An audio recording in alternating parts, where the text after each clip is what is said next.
കേട്ടവര് പറഞ്ഞു ഈ പാട്ടിന് നിർവചിക്കാൻ പറ്റാത്ത എന്തൊക്കെയോ പ്രത്യേകതകളുണ്ടെന്ന്. എന്താണു നിന്നോടിരക്കേണ്ടു ഞാൻ, എനിക്കെന്താണു വേണ്ടതെന്നറിയാത്തതോ. ഒരുപാട് പേരിതിന്റെ കവർ വേർഷൻസ് പാടി, നിരവധി പേരിതിന്റെ വരികൾക്ക് ചുവട് വെച്ചു. എഴുതിയതോ സംഗീതം നൽകിയതോ പാടിയതോ ആരാണെന്നുള്ള ഉറവിടം അറിയാതെ ഒരുപാട് പേരിതിനെ ഉള്ളിലിട്ട് താലോലിച്ചു.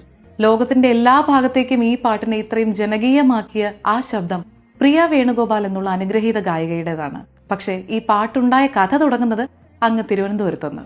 കർണാടക സംഗീതജ്ഞനും വയലിൻ ഉൾപ്പെടെ സകല സംഗീത ഉപകരണ വാദകനും സ്വാതി തിരുനാൾ കോളേജിലെ അധ്യാപകനും ആകാശവാണിയിൽ സ്റ്റാഫ് ആർട്ടിസ്റ്റുമായിരുന്ന ഗുരു ബി ശശികുമാർ, വയലിനിസ്റ്റ് ബാലഭാസ്കറിന്റെയും ഈ പറഞ്ഞ പ്രിയ വേണുഗോപാലിന്റെയും അമ്മാവൻ കൂടിയായ ബി ശശികുമാർ. കർണാടക സംഗീതത്തെ ആധാരമാക്കി ഒരുപാട് കൃതികളൊക്കെ ചിട്ടപ്പെടുത്തിയിട്ടുള്ള അദ്ദേഹം 2008 ഒരുക്കിയ ഒരു ശിവസ്തുതിയായിരുന്നു ഈ പാട്ട്. കാലങ്ങൾ കടന്നുപോയി. 2023 നവംബർ 25 തന്റെ 74-ാം വയസ്സിൽ അദ്ദേഹം ഈ ലോകത്തു നിന്ന് വിട പറഞ്ഞു.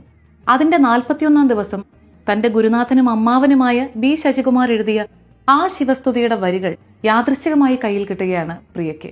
തന്റെ അമ്മാവനോടുള്ള സ്നേഹവും ആദരവും ഒക്കെ കൊണ്ട് തന്നെ അതിന്റെ ആദ്യത്തെ 4 വരി വെറുതെ ഒന്ന് സോഷ്യൽ മീഡിയയിൽ പാടിയിട്ടതേ ഓർമ്മയുള്ളൂ. പാടിയ സമയത്ത് അമ്മാവൻ തന്നെ സമ്മാനമായി നൽകിയ ഒരു കൃഷ്ണ വിഗ്രഹം അതിന്റെ ബാക്ക്ഗ്രൗണ്ടിൽ ഉണ്ടായിരുന്നു.